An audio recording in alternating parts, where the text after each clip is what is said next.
Somewhere in your house, you'll find a breaker box. It's called a breaker box because it houses circuit breakers. They are called breakers because they have the ability to break or interrupt electricity to a certain room. So in other words, if there's too many devices plugged in at the same time, your breaker would trip.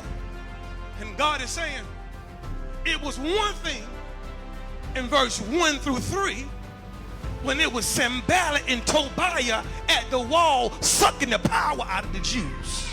It was one thing when there was two people discouraging them, making them feel bad and feel weak. But God said in verse 7, there were two people and three nations. It was too many devices plugged in at the wall at the same time. So God said, in order for me to protect my people from having a burnout, what I did was trip their breaker.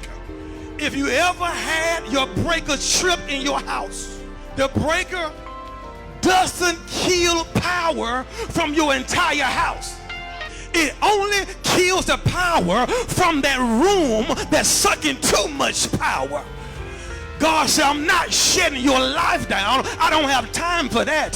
But what I am doing, I'm finding the people in your life, the places in your life that's making you weak, that's making you lethargic, that's draining you dry, and I'm tripping the breaker.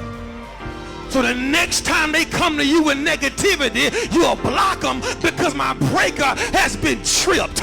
No, I'm not getting tired. I'm just tired of you coming to me with all this negative stuff. So God has just tripped my breaker. I don't have time for that. I gotta build my wall.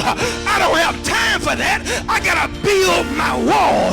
I don't have time for foolishness. I gotta build my wall. God, trip my breaker so I can focus on my dreams. Trip my breakers so I can focus on my family. Trip my breaker so I can focus on the calling of God on my life. I'm tired of giving the wrong people the right energy.